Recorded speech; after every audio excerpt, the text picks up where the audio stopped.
वहाँ एक बीघा भी अपनी गोचर जमीन है, वो तो कलेक्टर साहब खुद भी कर सकते हैं, 2000 वो नहीं होगी। तो आप एक बात समझो हमको, अभी कौन सा ने मौका रिपोर्ट की है कि इसमें पेड़ है, बोरडी है, खेजड़ी है, जो भी पेड़ है उसकी संख्या बताइए, इतने पेड़ है, संख्या नहीं गिन पाया, लेकिन प्रजाति बताइए, घास की बताइए, उसमें तालाब है वो बताइए, लटकाई पड़ी है, एसडीएम ऑफिस में नहीं जा रही है, एसडीएम ऑफिस से कलेक्ट्रेट में नहीं जा रही, और कलेक्ट्रेट से जयपुर नहीं जा रही। ये 40 फाइलों की जो जैसलमेर में आते हैं। उसके बाद में बात करते हैं ना, एसडीएम साहब ये बोलते हैं कि वो कितनी जमीन है उसमें, वहाँ की जो हर गांव के अलग अलग है, उस हिसाब से जितनी गांव की जमीन है और मान्यता है उतनी फाइल है। कौन से एसडीएम है? नहीं वहाँ कौन के जैसलमेर या पोखरण? फतेहगढ़ एसडीएम वहाँ की तहसील 5-6 लगती है ना, दोनों। और वहाँ वो उनके पावर नहीं आते, वो सीधा ये बोलते हैं कि कलेक्टर महोदय नहीं उसका चाहते। जो कटान का रास्ता था एक गांव से सीधा दूसरे गांव जाने का 8 किलोमीटर का, वो रास्ता बंद कर दिया, उसका कटान रास्ता, डामर का रास्ता बना। उसका परीक्षण कर लेंगे, उसी के लिए करूँगा, परीक्षण करके उसका फैक्चुअल रिपोर्ट बना के यहाँ से प्रस्ताव जाएंगे सरकार को, सरकार के स्तर पर इसका परीक्षण होगा और एकदम कानून के हिसाब से रास्ता बंद होगा तो निश्चित तौर से उसका समाधान होगा। कल सर जो विधानसभा में एमएलए साहब बोले कि रागवा और शेहुआ गांव की उपनिवेश में जमीन थी, तब 20,000 बीघा की ओरण की फाइल तैयार की गई वहां के विभाग ने, और उसी विभाग ने राजस्व में जमीन दे दी सरकार ने उस विभाग की। कोर्ट में दर्ज कर दे। जयपुर गई भी फाइलें हाँ, गई भी फाइलें। जैसलमेर से जैसलमेर कितनी फाइलें मिली है? 4 फाइल, तो 4 तो होगा ना? 6 फाइल। 4 फाइलें निर्णय हो गया, आपने बताया ना आपको। अच्छा नहीं, 2 और है, दो और है ना? 2 रेवेन्यू की है। तो 4 मैं एक आपको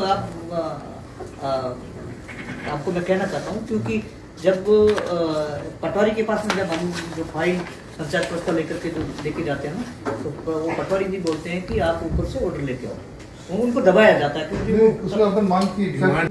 और बाद में उन्होंने जब जैसलमेर से रवाना हुए, मतलब जैसलमेर से रवाना होने के बाद में कि तनोट से आए, 150 किलोमीटर तनोट है, जैसलमेर है, जैसलमेर के बाद में उन्होंने 17,500 ऐसी कुछ जमीन उन्होंने रिकॉर्ड दर्ज की, और ये भयंकर स्थिति थी।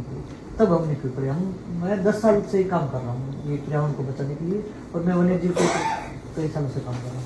तो हमारे ये बहुत भयंकर स्थिति आई, तब जा करके हमने वहाँ 34 दिन धरना दिया।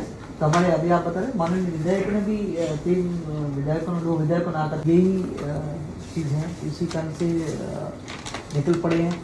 हमारी वाजिब मांग है, हम 1 इंच भी जमीन, जो ये बुजुर्ग आ रहे 1 इंच भी जमीन हम हमारे नीचे, हमारे मंदिर तोड़े जा रहे हैं। उस जो जमीन है उस जमीन में, क्योंकि शिवाय चक में ही मंदिर है, कुएं हैं, बावड़ियाँ हैं, और वहाँ जो शिलालेख जो गोवर्धन बोलते हो अवरुद्ध हो गए, उसको कंपनी वालों ने रोक दिया है। एक स्कूल में बच्चा 5-6 किलोमीटर जाने वाला बच्चा 20 किलोमीटर जा करके उस स्कूल में पहुँचता है। अब वो छोटे बच्चे को माँ कहाँ लेके जाएगी 20 किलोमीटर।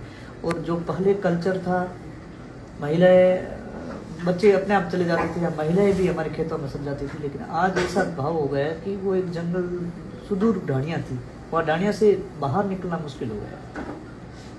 और हम विकास के खिलाफ नहीं है, जो वास्तविक स्थिति, कोई जबरन नहीं, वास्तविक स्थिति भौतिक सत्यापन करके मौके पे पेड़ पौधे, तालाब, ढाणी और वहाँ गोचर अगर वास्तविक स्थिति में है तो उनको रिकॉर्ड में दर्ज करवाना चाहिए। और पीछे बच्चे 1 करोड़ जो जमीन वो अपने आप सरकार किसी को दे, हमें कोई आपत्ति नहीं, क्योंकि विकास देश में होना चाहिए, हम विकास के खिलाफ नहीं है। लेकिन आज हमारी जो स्थिति ये है कि ये गांव है था, इसमें सिर्फ आबादी बची है, चारों तरफ शिवाय चक था, गांव के लोग ना तो कोई जमीन अपने नाम करवा पाए सेटलमेंट के टाइम, न कोई तालाब रिकॉर्ड में दर्ज करवा पाए, न कोई रास्ता कटान करवा पाए, और वो आज पूरा उठा लेते हैं। और यहाँ मौके पे जब वो कंपनी काम करने आती है तो हमें मालूम पड़ता है कि ये काम करने आएगी गांव से 300 मीटर, मात्र 200 मीटर 300 मीटर